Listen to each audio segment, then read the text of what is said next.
As the biggest and richest in the land, Bayern Munich is the most inevitable German football team of all time. They've won everything in their country so many times that you really have to wonder why the Meisterschale isn't named after them yet. You can expect this to not change anytime soon. But it's specifically because of this domination that many tend to discredit the incredible teams that have been built at this club. So it shouldn't surprise anyone that when you combine a team of this might with a manager that always wins and always has the best players, there are those that aren't very quick to shower praise. Pep Guardiola's 3 years at Bayern Munich are a marvel. A 75% win rate over a 3-year period, the nurturing and improvements of some of the best to ever do it, Butterfingers, and much more. Having said all of that, Guardiola was given an impossible task: improve on perfection. The team he joined was the best team on the planet, by some distance. And depending on who you ask, he never delivered on the promise. Some even say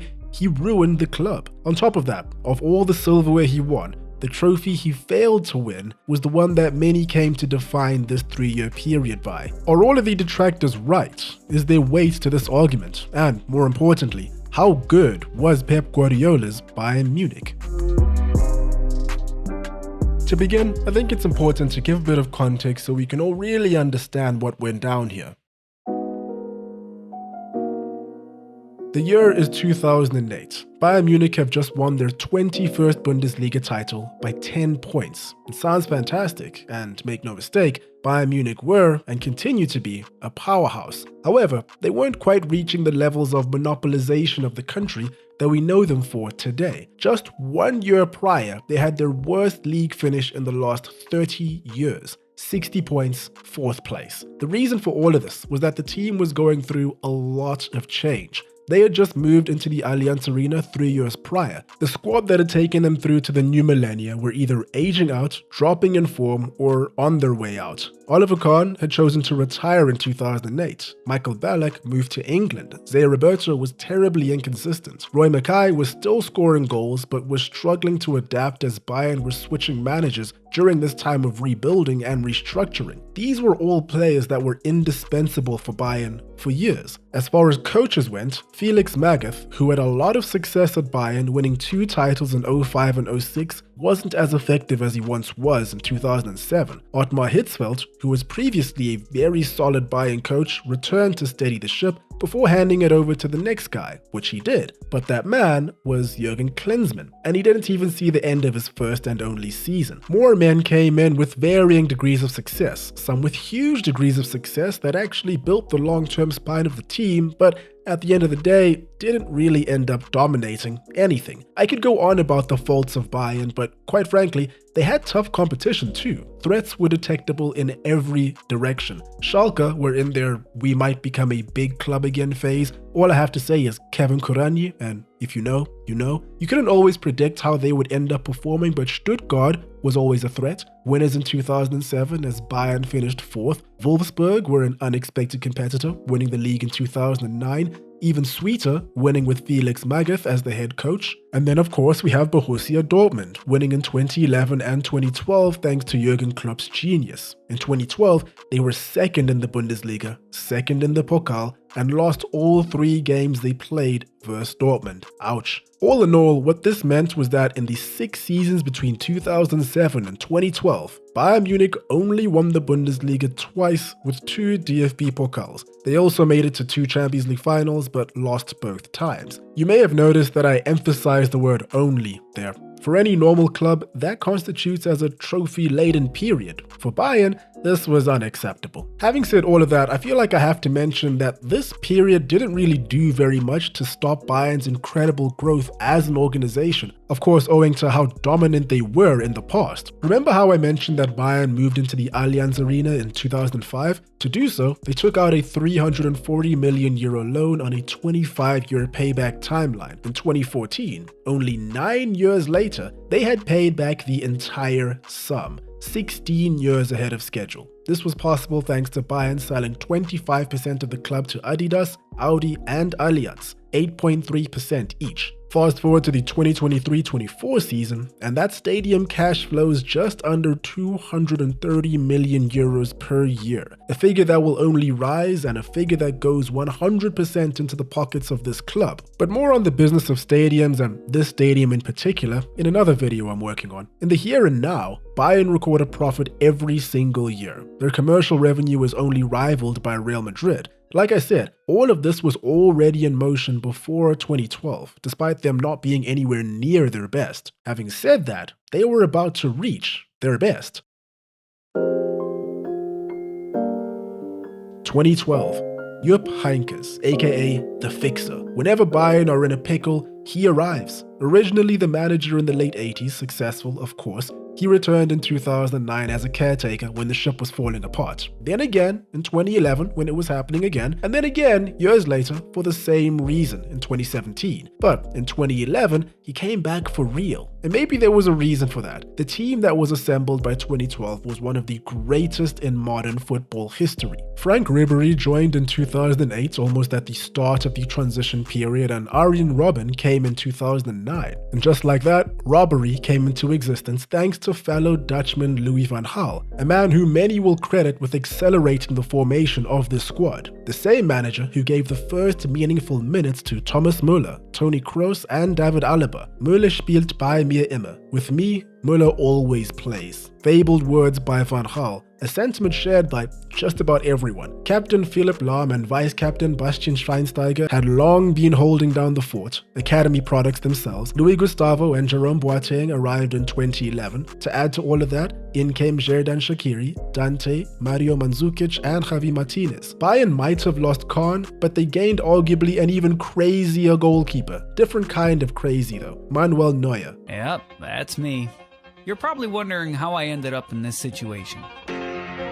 Martinez in particular was the most expensive transfer in Bundesliga history at the time at 40 million euros, a signing that was all chalked down to Heynckes. In fact, when asked about this signing, he claimed that Franz Beckenbauer and all the other Bayern greats never knew who he was, and that Heynckes was talking about a coffee brand. No. He was a gem from Bilbao, and he very well might be one of the most underrated Bayern players in recent history. This team was very fluid, high pressing, counter-attacking, scoring 98 goals in the season, almost 3 per game, and goals from exciting movements too. Thomas Müller was a Swiss knife, stepping into every injured midfielder or frontman's position seamlessly. The centre-backs were rapid and accurate ball players, left wing, right wing, massive danger. Schweinsteiger was in his prime, Kroos was approaching his, David Alaba and Philipp Lahm could do no wrong on the wide areas. Mandzukic was another player that likely won't be given the props he deserves for how smart of a player he was as the years go by. Not a conventional striker in the very least, and significantly more athletic than his 6'3" frame would have you think. Bayern were back to the pinnacle in a very, very big way, and they did so by beating Dortmund in every competition. Finished 25 points ahead in the league, achieving a league record 91 points, knocked Dortmund out of the Pokal in the quarterfinals, and beat them in the Champions League final. They won 29 games out of 34, conceded only 18, had a goal difference of plus 80, and that was just in the league. This is very arguably the greatest singular season of any team in modern world football, possibly even before that. To further back up that claim, a lot of people say Barcelona in this same period of time was the best team to ever exist. Well, Bayern Munich beat this exact same Barcelona team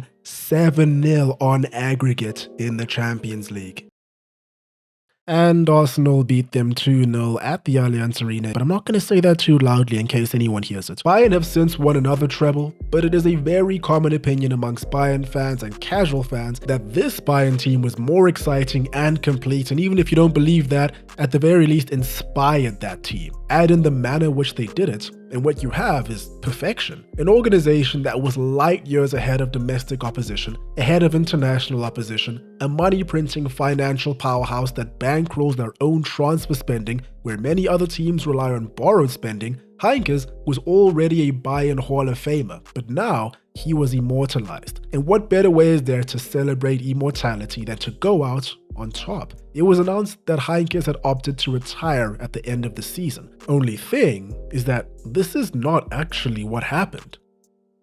Everything that I've said has been framed in the light of Heynckes being Bayern's savior, which he was, but the failings of the team before the 12-13 season left the Bayern board feeling wounded. Two particularly deep cuts I glossed over were the Champions League final defeats in 2010 and 2012. They lost after being outplayed by Jose Mourinho's Inter. But even worse was the fact that a year before the treble, the Allianz Arena was pre-selected to be the hosting venue of the Champions League final in 2012. Bayern Munich made it all the way to the final against the worst Chelsea side in a decade at that point. Saying Bayern were favourites would be a massive understatement. As expected, they dominated the game, but their nerves really began to show. They missed a penalty in normal time, suffered a Didier Drogba bullet header at the end of the game, and lost on penalties. This stung a lot, and Heynckes was manager at the time. That led the upper management to seek Heynckes' replacement. He was 67 years old after all. Perhaps he had lost his touch. They were wrong, and even while he was completing a full 180 and making history the following year, Matthias Sammer, then sporting director, and Uli Hoeneß, then club president, were already looking for his replacement. Said replacement was already secured and announced in January of 2013, which was met with mixed reactions as every week Bayern looked more and more likely to have their best season ever. From Bayern's side, Heynckes' departure was framed as him being ready to step away from coaching, but he certainly looks like he had much more to give. In fact, 1 year later, everyone's suspicions were vindicated as Uli Hoeneß confirmed that Heynckes wanted to continue another year, but the powers that be had other ideas. We informed Jupp early on that we were in contact with Pep Guardiola. Of course, he would have liked to have continued for another year, but in the end, he decided this way. We are grateful that he didn't make a scene. You can guess how this went down with the public. Suffice to say that the next man to follow would be faced with an impossible task: replacing a beloved coach. The man who brought the glory back, the man who brought the smiles back, a man with a deep history with the club, and a man who was stepping down at his peak. This set the tone for a tenure that was polarizing in a way that is only possible for FC Bayern München. Pep Guardiola is one of football's biggest enigmas. He's one of those guys who, if you look at his face at any given time, looks like he's running through a million different thoughts in one go. In his first 4 seasons as a first-team football coach, he won 14 trophies, including a treble with Barcelona. He forged a football dynasty with the greatest generation of Barcelona youth graduates ever. He created a signature style of positional football that relies on heavy possession and smart superiorities. And then, poof, he disappeared. Literally fled the European continent and moved to New York on sabbatical. I've covered Guardiola's early career in detail here. If you're interested, will be linked in the description. Guardiola left the world of football in mid-2012 to recharge his batteries after being pushed to the limit by Mourinho, Madrid, and everything in between. However, from the sounds of things, he didn't take all that much of a break from the game. Instead, this period allowed him to reassess what he may have gotten wrong in his final seasons as the Barcelona manager. All the Madrid stuff aside, Barcelona politics aside, Guardiola's also gone on to state that he was simply burnt out and at his wit's end. He needed new, fresh ideas. Wherever he went next, he wanted to be different. He wanted to be better. While in the States, he explored his creative role, connecting with chess champion Garry Kasparov, a friendship that gave him fresh ideas on how to approach football. Seeing how Guardiola interacts with chess grandmaster Magnus Carlsen tells us how much he respects the parallels between each game and the best competitors to do it. So, by January 2013, he was ready to get back in action. A manager of this caliber being available was extremely rare, is extremely rare. Manchester United were interested, Chelsea were interested, everyone was on red alert. But the team he decided upon was none other than Bayern München, the best team in the world. It's probably an easier gig than if he decided to manage Stevenage, for example, but it still came with its difficulties. The first step was learning the language, something that is more or less mandatory in this league. When speaking of his sabbatical, Guardiola claimed that something he was looking forward to doing in America was improving his English, something that lines up with rumors that he was actually planning on moving to England following the end of his sabbatical. So now, essentially, he was a Catalan man living in an English-speaking country, learning German. I started to study German. It is so complicated to learn. 3 or 4 hours a day in the morning with the grammar. After 2 months, I thought, I'm going to call and break the contract. It is so complicated even for German kids to learn. Can you imagine for a 41-year-old man? But I am stubborn. Now then, was he stubborn enough to take on what lies ahead and succeed? Disappointment was a big moment in world football, yes, but there were doubts. With Pep, he comes in with an incredible reputation. What he did with Barcelona was fantastic. His work was fantastic, but he was also very lucky. He had the players to bring in the philosophy that he has in football. Peter Schmeichel. Even at the very top, there were those that downplayed how much of his previous success came down to the man himself. Nonetheless, his first impression was top tier. In his first official appearance as a Bayern man, he addressed a packed Allianz Arena auditorium in their native tongue.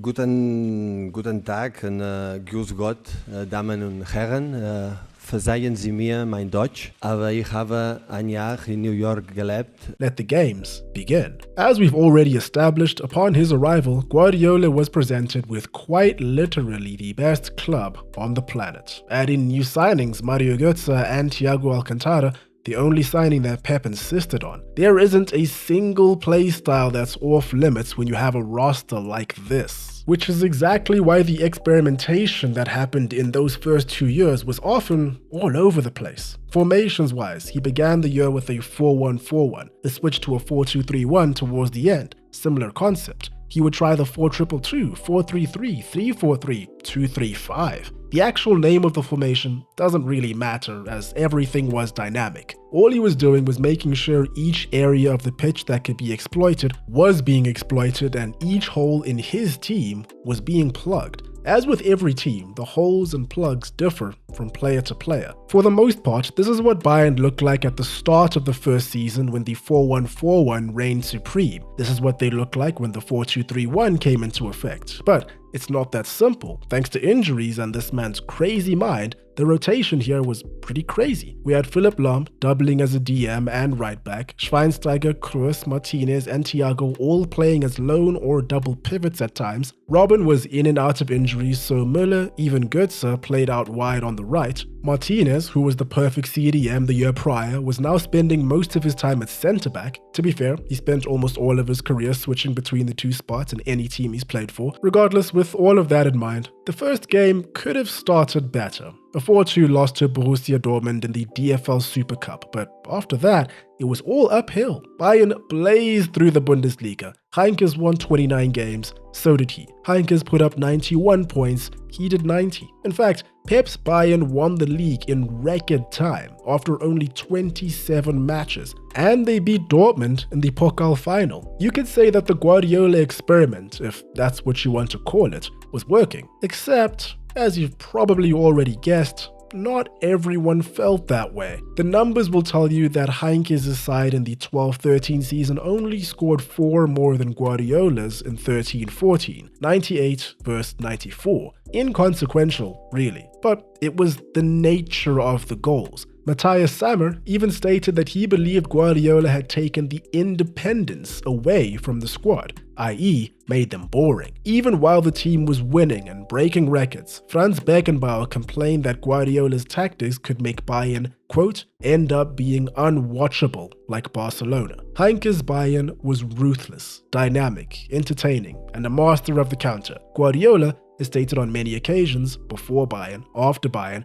that he's not the biggest fan of the counter. We wouldn't like to pay the contract, but you have to use it. He prefers patient possession, minimizing risk, high lines, and it was working. Bayern were winning at a rate that was quite literally unprecedented. But there were flaws that were ruthlessly exposed by elite teams that weren't so easy to put on strings. The game that really gave weight to these critics is sadly also the game that most people reference when speaking about Guardiola's time in Germany. Undoubtedly the most embarrassing hour of Pep Guardiola's coaching career. 0-4 against Real Madrid at home in the second leg of the 13-14 Champions League semi-final. They lost the first leg 1-0 at the Bernabeu, and quite astonishingly, this was the first loss of Guardiola's coaching career at the Bernabeu, even after managing Barcelona for 4 years. 0-5 on aggregate. What happens when you put a team that employs a high line, plays most of the game in the opponent's half, against a team that is the very best in the world at the transition and counters with the scariest attacking force in the land? Not to mention the physicality of Sergio Ramos, maybe the best centre-back of the 2010s. You get Bayern losing by an embarrassing margin while holding 64% possession. Real Madrid would go on to lift the European Cup. Having said all of that, nobody was more critical of Bayern than the man in charge. His confidence definitely took a hit, that's for sure. But he was steadfast. He wouldn't let it get in the way of his vision. I understand that this style of game is not part of German football culture. In Germany, clubs like to play a style of football that's very different from my own, and no doubt people prefer Madrid or Dortmund's game. But guys, Bayern chose me. I am making compromises between my ideas and German football, but at the end of the day, it's the players who matter. And I'll tell you something, the players support my ideas, which they did. The second season saw more of the same that the first season did, except this time, the team welcomed Robert Lewandowski and Xabi Alonso. Alonso was the very same man that destroyed Bayern with defense-splitting long balls only months before he joined, and Lewandowski was probably the best value for money transfer of all time. 344 goals in 375 games is not bad for a player that cost nothing, the best price of them all. He did come at the expense of Mario Mandzukic though, but we'll touch on that one a bit later. Winners of the league, again. Knocked out of the Champions League in the semis, again. By Spanish opposition, again. This time, his very own Barcelona. Like clockwork, he was exposed by a side that simply did things quicker, got in behind, had less of the ball, and also had some wizardry on their side. Jerome Boateng collapsed into a black hole the night of the first leg, and he hasn't been seen or heard from ever since. Thoughts and prayers. Bayern lost the first leg by 3-0 and failed to even register a shot on target. They did win the second leg, but it wasn't enough. Barcelona would go on to lift the European Cup. It should be noted that yes, Bayern did lose to the eventual winners both times, but these losses, they weren't one-offs in terms of the pattern they followed. Earlier in the 14-15 campaign, for example, Bayern lost to both Porto and Manchester City thanks to the same problems. I think it was at this point that Guardiola realized that something had to change. And because of that, the third season was markedly different. Here we see a chart of the progression of average possession per season for Bayern throughout his tenure, and with Heinkes' season for reference. There was a shift from possession retention to find openings to possession retention with much more direct intent to drive towards goal, a style that naturally led to more turnovers. And how this manifested was with more of an emphasis on packing the center in defense and more of an emphasis on wide areas in attack. Undoubtedly Bayern's most lethal weapon. Of course, they already did have the pace and flair of robbery, but you could tell Guardiola was serious about bolstering these positions through the purchasing of Douglas Costa and Kingsley Coman for a combined 58 million euros. Coman initially came on loan with an option to buy, but it was widely believed that this would eventually be a permanent deal, which it was. Other reinforcements included Arturo Vidal and a 20-year-old Joshua Kimmich. And importantly, it was this season that the inverted fullback role, a role that Philipp Lahm and David Alaba had been playing since Guardiola arrived, became globally popular. And the reason that this became so popular and widespread, especially amongst more casual fans of the game, was because this was the season that this tactic was perfected by Bayern Munich. And it didn't really matter who was playing as the fullback, be it Philipp Lahm, David Alaba, Juan Bernat, or Rafinha. Even Kimmich. The fullbacks moved centrally when on the ball, confusing the opposition, adding more passing options to the midfield, making it easier to win the ball back at turnovers, and naturally giving the wide players more space, which in turn led to more cutbacks, more crosses, and generally more opportunity for these central advanced players. It's no coincidence that Lewandowski shot up from 25 goals in 14-15 to 42 in 15-16. Same goes for Thomas Müller, who enjoyed his best goal-scoring season in his entire career that very same season, 32 across the board. What came from all of this was the third season being more reminiscent of a more dynamic, traditional Bayern side, more adept at the counter, more entertaining. Again, they dominated domestically, of course. Now, they were once again knocked out of the Champions League by Spanish opposition, Atletico Madrid this time, completing the trifecta, but honestly,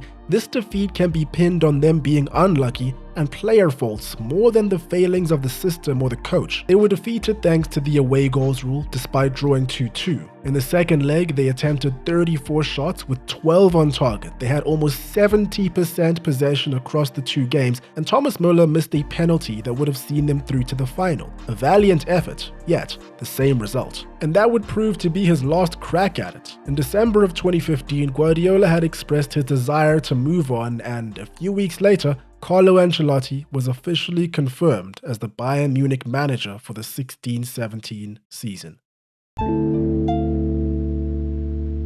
Pep Guardiola departing from Bayern didn't seem to be due to any overt ill will. In fact, every source indicates that they wanted him to stay. He listened, made adjustments, and I think a lot of people would agree that he actually had the best year of his stay in Bavaria in the final year of his contract. Only problem was that he found an amazing opportunity at Manchester City, where his good friend and former teammate Txiki Begiristain was the sporting director. Who could say no to an endless pit of money that could be spent to fulfill whatever vision Pep had in his wild noggin? As for Bayern, many view the Guardiola appointment as a failure. And listen, I'm well aware that I've taken a tiny bit of a defensive standpoint towards Pep in this video, but if we're being realistic, it was a failure. He dominated domestically and undoubtedly improved the spine of the squad that would go on to win 11 straight titles in a row. But he was also handed one of the very best teams of all time,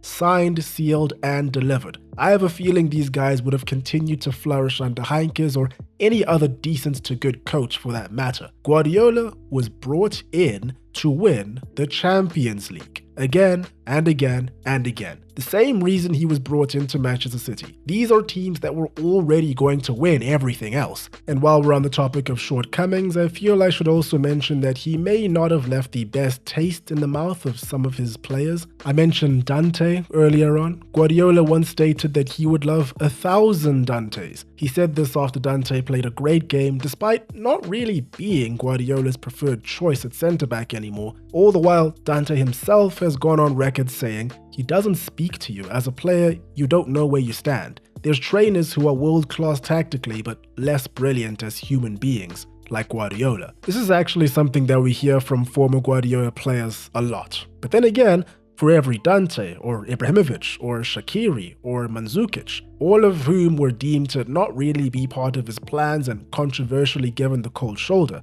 we have people like Frank Ribery, who say they never knew they could learn so much under a manager. Of course, Ribery would later go on to say Guardiola was too young of a manager, talked too much, and lacked experience when he was frozen out of the team. Guardiola treats his players like chess pieces. That's what they are, a means to achieving his vision. So you can expect a lot of stories to come out over the next few decades of players that have polarizing opinions about the man. And at the end of the day, that's what this video is all about. A brilliant man whose ideas and thought process is beyond us mere mortals. The same man who has won everything, everywhere, but is called a bold fraud when he makes a funny statement in his fourth or fifth language. So how good was Pep Guardiola at Bayern Munich? On paper, great. Given context, there's an argument that says maybe not so great. Is the criticism deserved? Probably not. But then again, with Hollywood FC, it comes with the territory.